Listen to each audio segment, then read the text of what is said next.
আজকে আমরা ব্যাটারি রিকশার অনুভূতি শুনবো ডাক্তার প্রিন্স ভাইয়ের কাছ থেকে।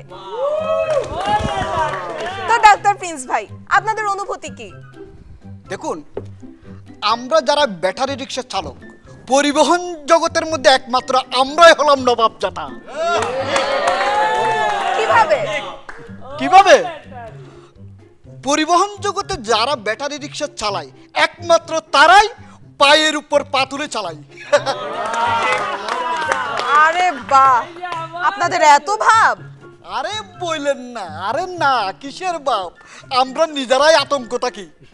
সেই আমাদেরকে চালায় সে কখন আমাদেরকে উড়াল দিয়ে ফেলে দেয়।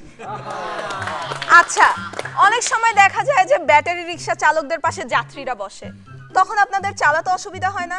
আরে বললেন না, তখন তাগরেও বলি ভাই আপনি নিজে চালান। কি বলেন? ভয় লাগে না? আপনাদের অ্যাক্সিডেন্ট হয় না তখন? অ্যাক্সিডেন্টের কথা কইয়েন না, একদিন এক যাত্রীকে আমি চালাতে দিলাম, সে চালাতে চালাতে এমন ব্রেক ঠ্যাট করে মারলো, গাড়ি উড়াল পঙ্কির মতো উড়াল দিয়ে পড়লো। আমি উঠে দেখি পায়ের উপর পা, বাপ কিন্তু কমে নাই। হায় আল্লাহ, আপনারা দেখি কোনো নিয়ম কানুনই মানতে চান না। দেখুন, নিয়ম কানুনের কথা কি আর বলবো, আমরা যখন রাস্তায় অটোরিকশা চালাই, আমাদেরকে যখন কোনো বাস বা ট্রাক যখন ওভারটেক করতে চাই, তখন এটা আমাদের ইকুতে লাগে, আমরা তখন তাদেরকে উল্টো ওভারটেক করি। আপনাদের মানে ব্যাটারি রিকশা আসাতে জনগণের কি সুবিধা হয়েছে বলে আপনার মনে হয়? এই যে আমরা যারা অটোরিকশায় এখন রাস্তায় নেমেছি, তখন সিএনজির ভাড়া কমে গেছে, আর আমরা আসার পরে তারা এখন ভাড়া কম নিচ্ছে।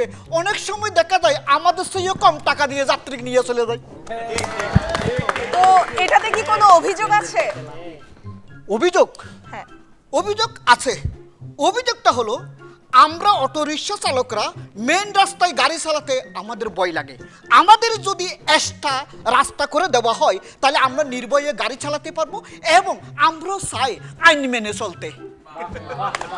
হ্যাঁ, এই পেশার সাথে যেহেতু অনেক লোক জড়িত, আমাদের উচিত এরকম নীতিমালা, যেই নিয়মের ভিতরে সবাই গাড়ি চালাবে।